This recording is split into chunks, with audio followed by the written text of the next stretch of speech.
exemplo, de uma tirinha é verbo visual. Para mim, que antes já de começar disse que toda e qualquer expressão é verbo visual, uma tirinha não é só verbo visual, ela é verbo visual. E aí estou falando disso porque estou dizendo, estou brincando com a Beth Bright, não com a Beth.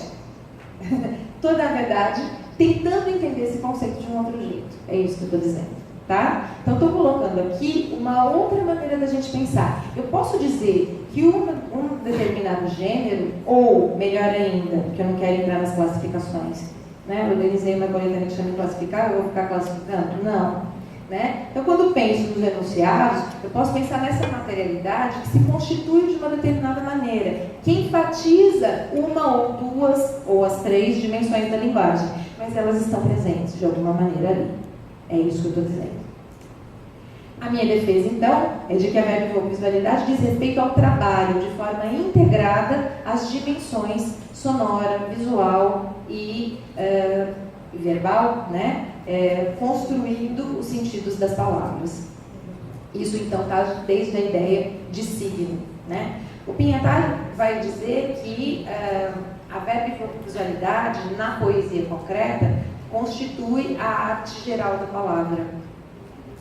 E ele, então, vai utilizar a expressão verbovisualidade como uma expressão síntese de uma proposta de linguagem que, no Brasil, desde os anos 50, com o grupo Noigandres, se volta à prática dessa linguagem, especificamente para a poesia concreta, utilizando suportes e meios diversos: o livro, a revista, o jornal, o cartaz, o outdoor, o objeto, o LP, o videotexto, holografia, a internet, entre outros tantos, né? Então, estou dizendo, não é isso que é o enunciado, isso é o local onde o enunciado se coloca, né? Pochani falou disso na abertura, né? Eu não posso pensar o YouTube, por exemplo, como um gênero ou um enunciado, mas é uma plataforma onde eu coloco enunciados que ali se constituem de determinada maneira, com um determinado acabamento específico.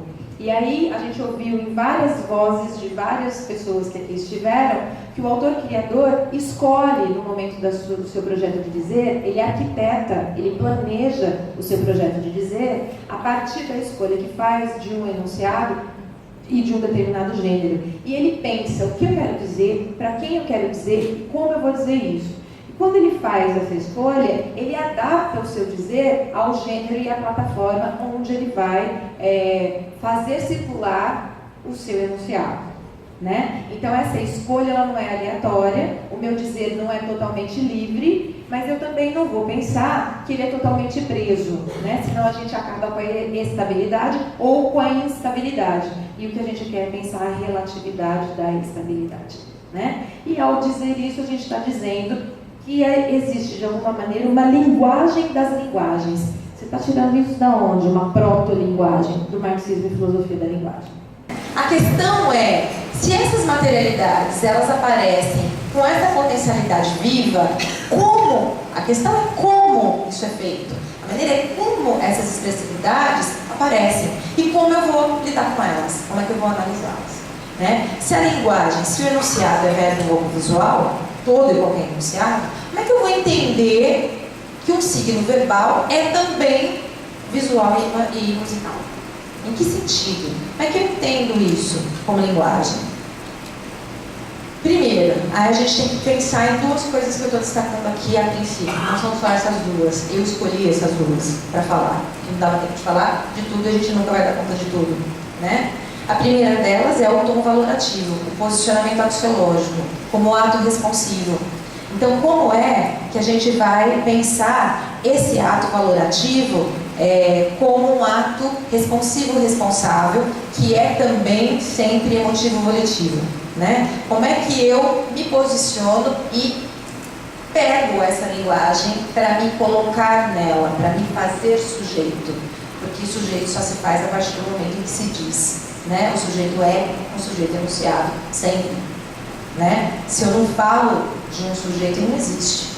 Ele passa a existir quando ele passa a ser linguagem, como o mundo, né? É importante a gente pensar as categorias de análise, né? Sujeito, espaço-tempo junto, cronotopia, isotopia, né? Pensando que o mundo, num tempo específico, constrói o sujeito, e o sujeito, no mundo e no tempo, constrói o mundo e o tempo. Ele diz e é dito ao mesmo tempo. E a maneira como isso é feito aqui nos interessa. Aí está o X da questão.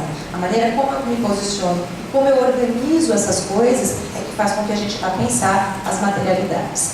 E a segunda questão é pensar que, mesmo quando eu tenho uma materialidade específica, que aparentemente não traz, não explicita outras dimensões, elas aparecem como eco, ressonância, reverberação e ressignificação de vozes sociais.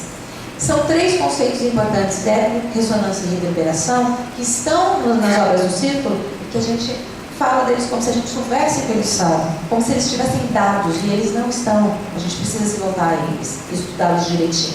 Não vai dar para fazer isso aqui, mas eu estou dizendo, vamos nos voltar a eles. Pensando repetição, repercussão, reiteração, alteração de vozes e de valores. O tom emotivo, Barthin, Estética da Criação Verbal, diz: o tom emotivo volitivo, embora vinculado à palavra, e como palavra no sentido alargado do termo, né, como linguagem, e como que fixado à sua imagem sonora tonalizante, evidentemente não diz respeito à palavra, léxico, mas ao objeto que esta exprime, ao objeto da vida. Mesmo que este objeto não se realize na consciência como imagem visual, mesmo que ele não se realize como imagem visual. Só pelo objeto assimila-se o tom emotivo, mesmo que este se desenvolva junto com o som da palavra. Viram quando eu não estou tão doida assim? Está no texto. Né? E aí eu trouxe um exemplo pequenininho, é um tijolinho chamado Palavra, do Arnaldo Antunes, em que é importante a gente ver, quando a gente lê, e a gente quando lê em voz alta, a gente vai dando materialidade, musicalidade a esse verbal, por exemplo. Vou ler, tá? O sumo do suco do extrato grosso, espesso, concentrado, da palavra leve e aérea, perfumando o ar, onde soa o mar, onde ecoa mar, onde escoa a palavra mar, onde escorra a palavra porra, até o óvulo, ouvido da próxima palavra, pessoa. Se eu faço isso, né, e eu leio, cada um de nós aqui vai ler, vai ter uma musicalidade completamente diferente dessa específica que eu fiz agora, e se eu for ler de novo também vou ter outra musicalidade, mas ao ler em voz alta, parece que eu incorporo as figuras de aliteração e assonância que aí estão, né? O IA, fechamento e abertura, rigidez do né? Não consigo falar direito, mas o ar, por exemplo, concentrado da palavra, leve, aérea, perfumando, né? E aí, dependendo do jeito que quiser, tem uma engrenagem, algo que trinca, que range, né? Que me segura, que me aperta, e ao mesmo tempo eu tenho o sumo do suco, do extrato, grosso, espesso, aquilo que é líquido, que passa inclusive por essa engendragem, por essa rigidez desse R. Né? E aí eu tenho uma palavra que não é só palavra como signo morto, mas é palavra corpo-alma, é pessoa, óvulo, porra, que vai até o óvulo ouvido da próxima palavra pessoa, é escutativa, que é fala, é palavra gente, é palavra viva, mas eu só consigo ver isso quando eu faço com que esse enunciado fique vivo, e é a musicalidade nesse caso, para mim, que faz com que eu tenha a construção de uma imagem dessa palavra amar, que é amar, dessa transa de linguagem que constrói o sujeito na comunicação entre o eu e o outro. O trabalho do olho, que vê, se combina aqui com os mais complexos processos de pensamento. Entretanto, por mais que esses processos cognitivos sejam profundos e saturados das mais amplas generalizações, eles não se dissociam até o fim do trabalho do olho, dos indícios sensoriais, concretos da palavra figurada viva. Isso significa que quando a gente assiste Esqueceram de Mim, por exemplo, e a gente pega várias cenas como essas que estão aí, são momentos diferentes do mesmo filme.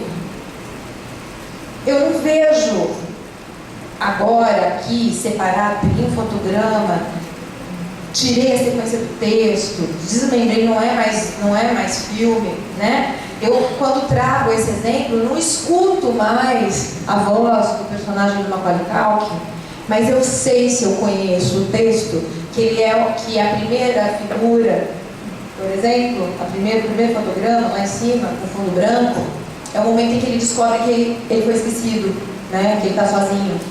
E esse grito é esse grito. Porque quando eu pego o grito do Macaulay Culkin, que eu não escuto, eu estou também, se eu puser um fundo nele, como eu fiz, tiro do branco e ponho o fundo, eu tenho o grito do Mink.